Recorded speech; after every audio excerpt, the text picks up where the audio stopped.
Look what we have here. Two identical chainsaws.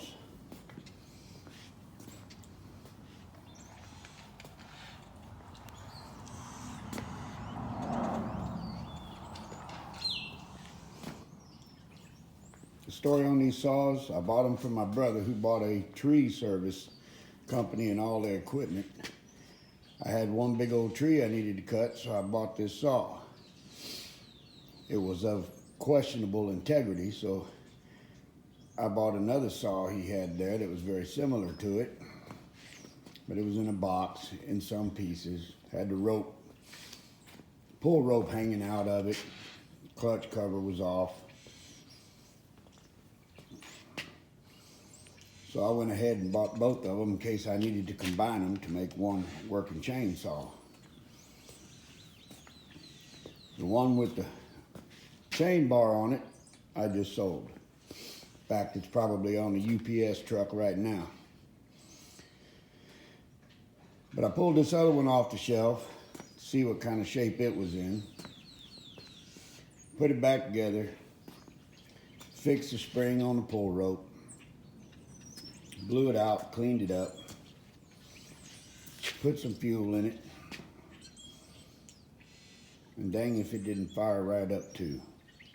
And that's a strong, big chainsaw. I don't know, for you guys that aren't familiar with them, those are some big chainsaws. And they're identical, except for one little difference. Can you guess what these are and what the differences are?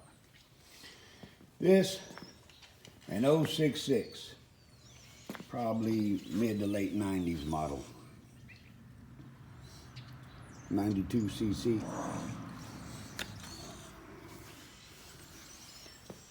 And this one's exactly the same except for 2 millimeters in the cylinder bore. Can you guess what it is? Well, let's see. Yeah, you know what it is. An MS650. I'm guessing 2008-ish, 2009-ish, but I really don't know. That's purely a guess. Stihl MS650 Magnum. The Magnum means that they're going to charge you more money because they put a 5-cent sticker on there. It may mean something else, but I don't know what it is. But that's a good saw, and it runs good. When I got it, it didn't have any bar nuts. I went down to my local Stihl dealer, and he didn't have any, so I bought a couple wing nuts to hold it together. You're gonna have to find you some nuts.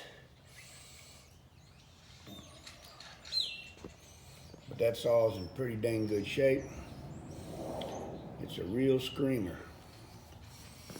I checked the specs on these big saws, and they got a max RPM at 13,500. Now that seems kind of high for these big old chainsaws, but I guess the Stihl engineers are smarter than I am.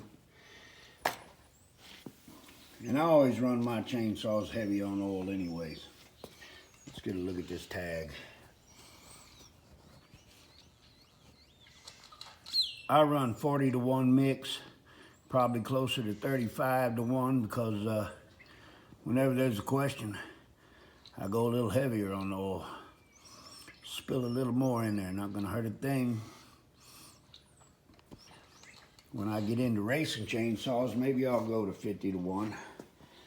But since I'm not in chainsaw competitions, I'd rather it last forever. Maybe give me a little trouble starting, maybe give me a little trouble fouling plugs, but honestly, I don't have problems with that. Everything works on this saw. Chain brake, chain oiler, all the controls work like they're supposed to, all the adjustments.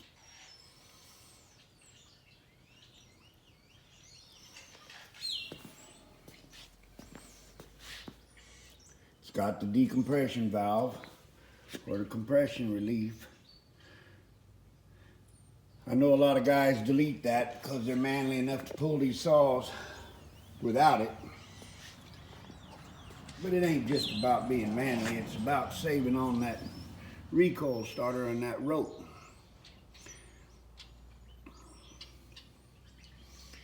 And I dang sure like to have that valve there because these things are a beast. A beast to start without it. There's no reason to delete that. Of course, I'm no chainsaw expert either. Any rate, I'd like to show you guys a cold start on these, and I always try, but I mess up the videos because I don't know nothing about making videos, and since I can't edit them, I have to do it all in one take. So I did run that saw a little while ago. Not sure what would be the best way to start it now, if I need to choke it or not, because it has cooled off.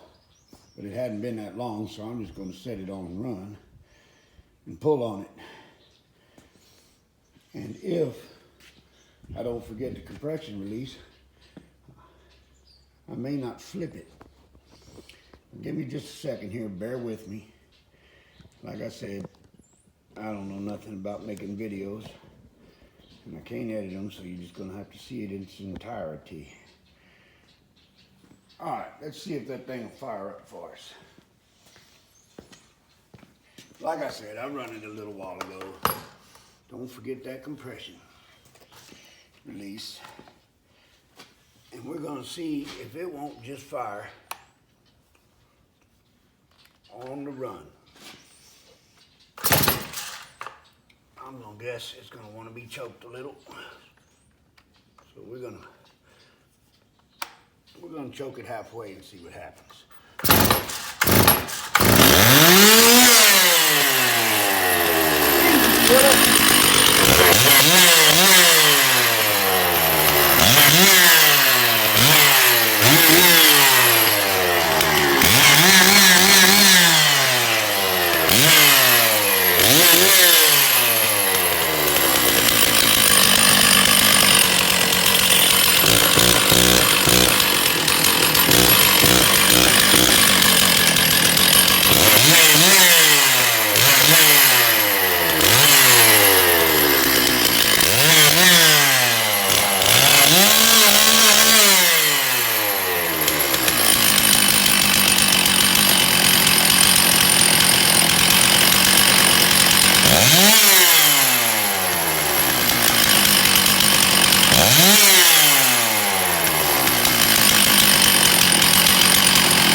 She's a screamer.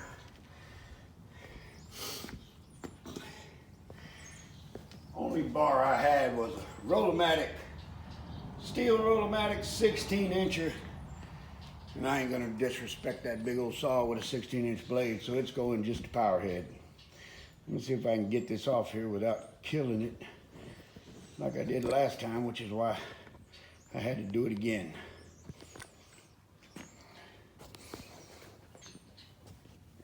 But it runs, and it runs good, and it's plenty strong.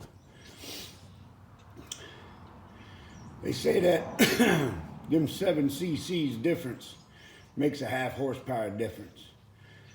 But the math don't work out on that. There's no way that's a half horsepower less powerful than that 066. And it's plenty strong, and I guarantee you do the blind cut test, you're not going to be able to tell the difference between that and any other 92 cc chainsaw. But it is 85, and it is an MS650. You guys probably know more about these saws than I do, but they're good saws. I just don't need a beast like that. I got my little saws. Do everything I need them to do without wearing me out. I guarantee that one's a lot easier to handle without the 36-inch bar on it. You ain't gonna drop start that saw with a 36-inch bar on it. But at any rate, there they are. There it is. Like I said, that one's already sold and gone. Time you see this video, that one's gonna be halfway to its new home, but this is the one we're selling now, and it runs great. Any questions? Let me have them.